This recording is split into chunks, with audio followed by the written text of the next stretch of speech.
Hello, I'm Chief Security Officer Fred Burton, and this podcast is brought to you by Stratfor, the world's leading geopolitical intelligence platform. To learn more about Stratfor Worldview, Threat Lens, or Stratfor's custom advisory services, visit us at stratfor.com.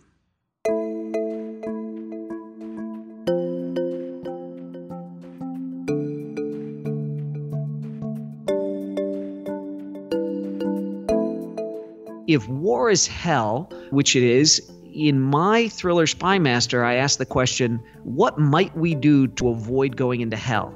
What rules would we be willing to break to stay out of war?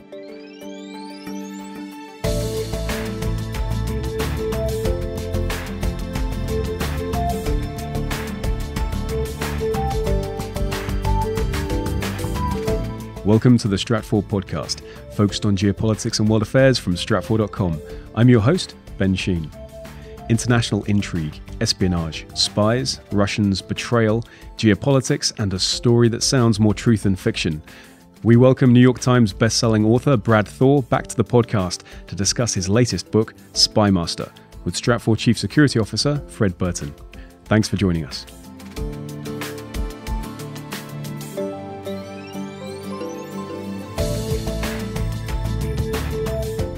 Hi, I'm Fred Burton here today with my good friend Brad Thor. Brad is the #1 New York Times bestselling author of 18 thrillers. And on July 3rd, his new book, Spymaster, comes out. And I have to say, I'm really blessed because Brad was kind enough to send me an advance copy. And I got to say, Brad, it's in my judgment, it's the best one you have done so far. Oh, that's very kind of you to say, Fred. Thank you. It's filled with Russian spies, even Gurkha bags, my favorite. So, Brad, talk me through a little bit. How do you go about putting together a storyline like this? I mean, this is like ripped from the pages of the New York Times today. Well, so for me, my dad is a no longer active Marine. I grew up in the Midwest. I've got that good Puritan work ethic. I strive to get better with each book I do, and I'm a voracious consumer of news. I'm constantly watching what's happening not only at home but abroad.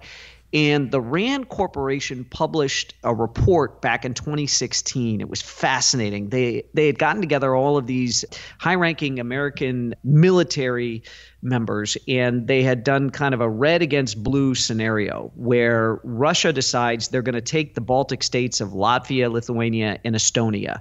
And they kept switching up these admirals and generals and putting them on the red team, then the blue team, you're US and NATO, you're Russia, and they kept mixing it up, and they rolled the dice 1,000 times, and it kept coming up Russia every single time. Within 36 hours, Putin and his forces were able to take all three of these Baltic NATO member countries, and that was that. And I was fascinated and somewhat terrified that Putin could move in so quickly. So I dug into this scenario. How would he do it? What would he need to do to hold it? What did that mean for NATO, and how might NATO respond? And then I compared all that against kind of our current political situation. So my president it's fiction.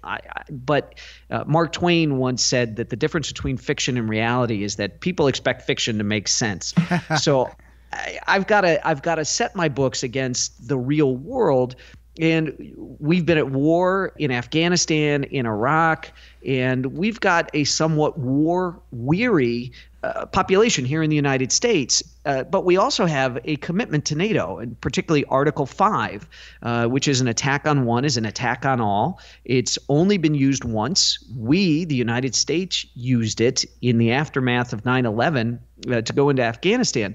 So I asked myself, with this war-weary public in the United States and a current president, not the same as the president in my book, but a current president who I don't think would want to get into a war someplace, how would Americans respond to an attack on not one but 3 NATO members that they probably couldn't find the Baltic states on a map?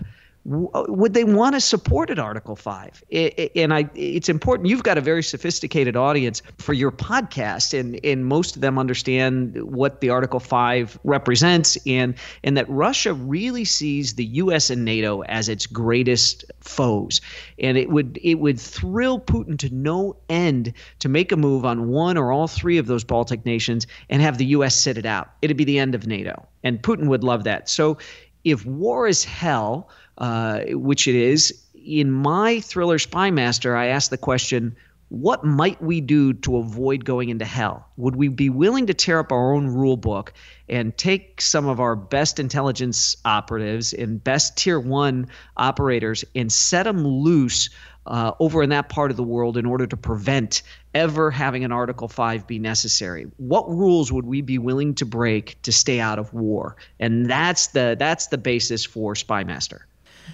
Wow, it's an unbelievable storyline. I've had the pleasure of reading the book, and I'm really amazed at not only the geopolitics of, as you outlined here, but also the tradecraft, which is this a little bit of a departure for your hero, Scott Harvath, to delve against probably one of the best intelligence services of the world, and that would certainly be the Russian GRU?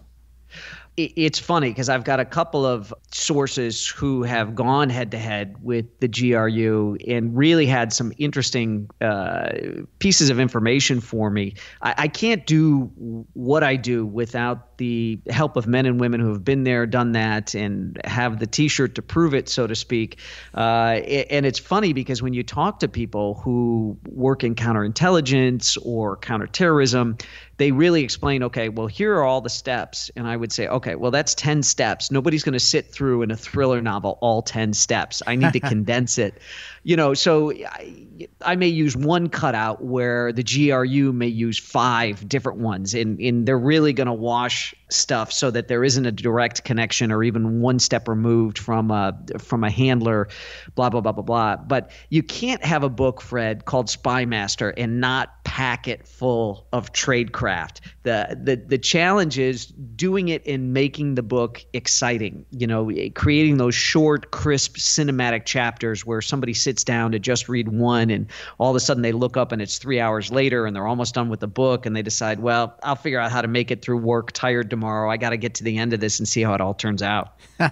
Well, you've done a very good job with that, I can tell you firsthand. And Brad, I think you are such a successful author. Help me understand your process. Like, when do you write? How do you write? Do you got a special place you go to? I mean, the research you do for these books, for someone like me, too, who dabbles in a little bit of writing, is amazing. So how do you make the sausage, so to speak? Yeah, I'm a husband and I'm a father, so I treat this as a regular, steady gig, Monday through Friday. Jack London once said, "You can't wait for inspiration. You have to go after it with a club," and that's true. I have close at hand Stephen Pressfield's fantastic book, The War of Art. And Pressfield's an amazing, amazing author. The Gates of Fire, about the 300 and the Battle at Thermopylae, which is required reading for Delta Force and some other different units out there. Pressfield's an amazing author, and he talks a lot about the process of writing and how you have to sit down. There's somebody that said the water doesn't run unless the tap is open. So you have to actually the seat of pants to seat a chair and make it happen. So I will get up in the morning, make breakfast, catch up on the news, see my kids off to school. I will work out, and then I will be at my desk by 8 a.m. And I just write no matter what. I have to do it. If I don't write, my family doesn't eat. And I sit on my laptop. I've got a desk in my office at home. I've got a couch. A lot of times when I change characters or plot lines, I'll physically move to a different part of the office. But it's funny, it doesn't get easier. You would think, this being my 18th thriller, that, wow, Thor puts out one a year. He's just cracking them out. It's got to be easy. And it's not. I mean, I try to raise the bar for myself, because the readers are the people I work for. Simon & Schuster is not my employer. It's the readers. It's that customer who looks forward to a Brad Thor thriller every summer. We've got people that plan their vacations around the publication date of the books, and I think I owe it to them to give them a better book every single year. So, there's a lot of sweat. No blood, but there's a lot of sweat, no tears, but it's a lot of hard work, but because it's hard, I find it rewarding. If it was easy, it'd be boring and I'd be off doing something else. We'll get back to the conversation with author Brad Thor in just one moment. But if you're interested in picking up a copy of his latest book, Spymaster, be sure to visit bradthor.com. That's where you'll also find information about his other Scott Horvath books and even a blog post on the other books behind Spymaster. We'll include a link in the show notes. And you can also read more about Fred Burton's experience as a counterterrorism agent with the US State Department's Diplomatic Security Service at Stratfor Worldview. We've collected his reflections and other podcast interviews in a series called Lessons from Old Case Files. Now back to our conversation with Fred Burton and author Brad Thor.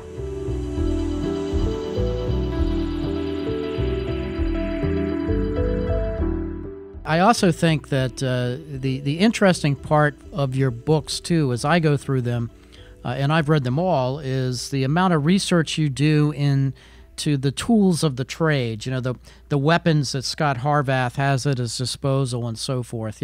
Just being a former agent, you and I both know that when agents or operators get together, they're always talking about these kinds of things. And in Spymaster, I was looking through this and I'm thinking, oh my goodness, how does Brad go about researching all these weapons? It's funny. It's one of the most flattering pieces of feedback I get is from men and women in the field who say, oh my gosh, that's exactly the kind of gear that I carry. I've got that knife, or I've used that weapon repeatedly. It's from talking to people like you, Fred, who have been there and who have done that. You joked around in the beginning about Gurkha bags. Well, the reason there's a Gurkha in this is because of you. I follow you on Twitter. You talked about Gurkha, and I was unfamiliar with that brand. And so I looked at Gurkha and I'm like, wow, this is really cool stuff. And I've carried kind of a black nylon briefcase, soft briefcase with PALS webbing inside and outside forever. And it just looks like a tactical bag and stuff. And then I saw your Gurkha tweet. And then a couple of weeks later, after reading that tweet and going to their website, I was in an American Airlines lounge in New York, and there was a gentleman sitting across from me, and he had one of those bags, a gentleman from Texas, actually. And I said, is that a Gurkha bag? And he said, yeah. And he was such an advocate of that brand. And he goes, I even know the woman that answers the phone. Let me call her right now. You like this brand? Let's see if they have it. I mean, the guy was such a brand champion. I said, all right, Fred loves this brand. This guy's raving about it. So I ended up buying one, as you know, because we kind of had that funny back and forth, may have been a year ago on Twitter, where you posted a picture along with, I think it was maybe a Smith & Wesson 38 that you had. An old 5-shot. Yeah, and I had one too, and so I had my brand new bag, and I had just bought that new 38, that Smith & Wesson myself. So it's a funny story, but that story between you and me and Gurkha is it's how it happens. It's me talking with people and asking them what kind of gear do you use? I mean, I used to know the founder of Blackhawk Industries, Mike Knoll, who was a SEAL, who was on a mission downrange, and he had a strap break on a key piece of equipment that he had, and he swore to God that if he made it back alive, he was going to start a company, and all their products were going to be made to such high quality they were never going to break. And I remember talking to him about that experience. And so it's being around people who have gone downrange, whose lives depend on what they carry, that I pick up these things. I like to say I've bought a lot of steak dinners, bought a lot of pitchers of beer, and I'm smart enough to sit there and keep my mouth shut because I'll learn more by not talking about myself, but by listening to the stories of other people. Well, I think based on your endorsement of Gurkha and mine, I think the company should hook us both up with some brand new leather bags, don't you? There you go. There you go. I got to tell you, it's funny because this bag, I mean, I'm in my 40s. I'm going to take this bag with me for decades. It's going to go around the world. I just got back from London. I took it there. I got compliments on the airplane on it. It's really neat. It's something that I'll probably hand down to my son. Yeah, no doubt. They make wonderful products. And I have to say this too, Brad. I was chatting with Joshua before we started our podcast, and the one thing about you, and I tell this to everybody, is that you are such a nice guy. I mean, for example, I almost fell out of my rocking chair when I was at home reading my advanced copy of Spymaster, and I come across your characters, your operators on their secret mission, reading my book that's will be published in October, called Beirut Rules. So, I mean, that was a very kind thing for you to do. Well, it was my honor. I appreciate the fact that you let me read an advance copy. It's funny. I'm hoping that the Today Show will have me for fall book picks, so I'm able to pick it because I'm going to be on the Today Show the day my book comes out, Tuesday, July 3rd, and they asked me for a nonfiction pick, and I couldn't use Beirut Rules. They didn't. It doesn't matter how awesome I think that book is. They needed something that was in the marketplace, so hopefully I'll be back in the fall. But it's interesting. A lot of the guys that I know that go downrange are big readers. It's funny. It's these intense periods of incredible action punctuated by long periods of absolute boredom.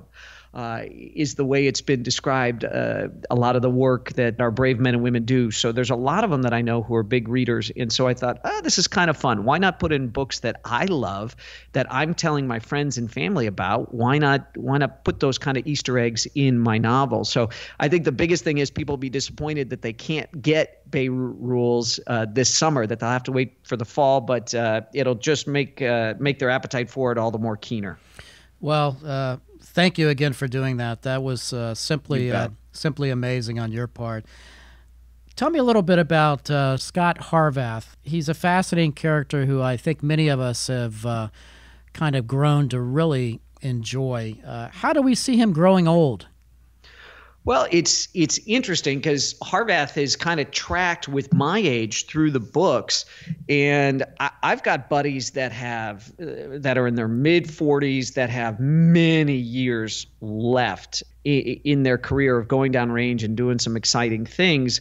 But I got to fly with the Blue Angels out of Pensacola a few summers ago, and while I was down there, there was a gentleman from SEAL Team 3 who I know that took me by this fascinating kind of scientific sports medicine institute that tunes up football players before the combine and things like that. But they'd also been working with a lot of Tier 1 operators. So guys from, Dev Group with the SEALs and, the unit on the Army side.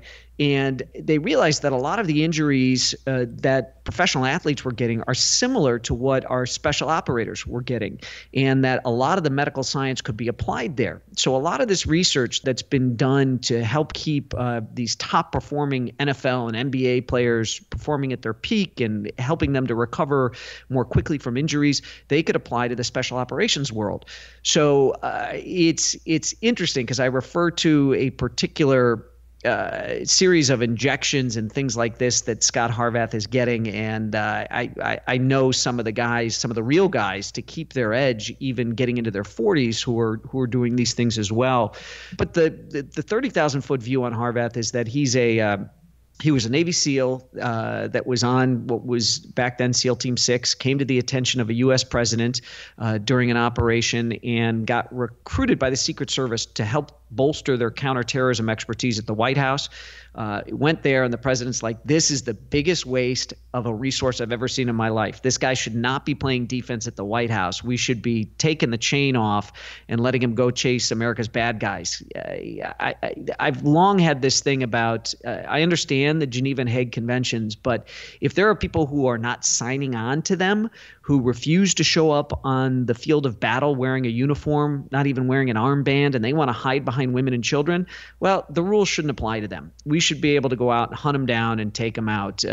Ralph Peters, who is no longer at Fox, had written a great op-ed piece called Kill, Don't Capture years ago, where he said, we round these guys up, we give them 3 hots and a cot, when we used to just kill them as spies. If we found them on the battlefield and they weren't wearing a uniform, they're of little to no intelligence value. We used to just shoot them on the spot, and that was the way we used to conduct warfare. So I think there's a lot to that. So I think readers enjoy seeing a character who is not bound by kind of Marquess of Queensberry rules. And I think we all hope that we have these people out there conducting the nation's most dangerous business in a way that's going to help secure and continue to protect our freedom.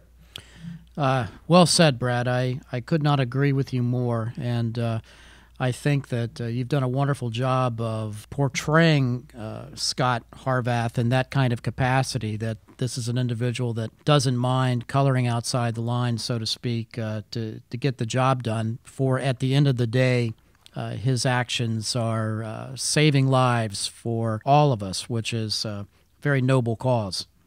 It is indeed. And we talk a lot about the American dream in my house with our children. And I always make sure that talk is coupled with the following, which is there is no such thing as the American dream without those willing to go out and protect it. Without our brave men and women doing that, you don't get to work at Stratfor. Josh, who's helping behind the boards there, doesn't have that job at Stratfor. I don't get to be an author. I mean, there is no American dream without those willing to protect it. And so I try to honor those men and women with how I portray them in my thrillers. Well, and that you do better than anybody, Brad. And I think that's a good place to stop our talk. And I will say this for folks that are listening to this podcast today. Spymaster comes out on July 3rd. You can pre-order it now. I would strongly encourage you to purchase this book. And I say this all the time. All you have to do is read one, and you're going to be a Brad Thor fan for life. After the first one, you're going to read all 18 others. So, Brad, thank you so much for joining Joshua and I today. And thank you so much for mentioning my upcoming book in your book.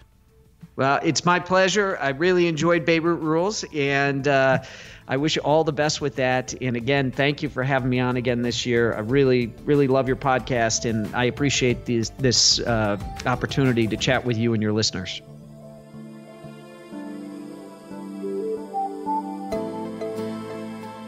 Thanks again for joining us to discuss Brad Thor's newest book, Spymaster. If you're interested in picking up a copy, be sure to visit bradthor.com, and we'll also include a link in the show notes. And if you'd like to immerse yourself in the world of geopolitics and echoes of the Cold War that were the canvas for Thor's work, be sure to visit us at Stratfor Worldview, where our analyst team lays out the grand strategies of nations and the underlying forces that shape decision-making each and every day.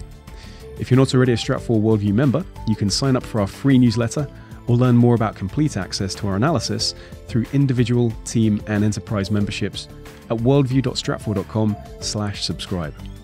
And for more geopolitical intelligence, analysis, and forecasting that reveal the underlying significance and future implications of emerging world events, follow us on Twitter @Stratfor.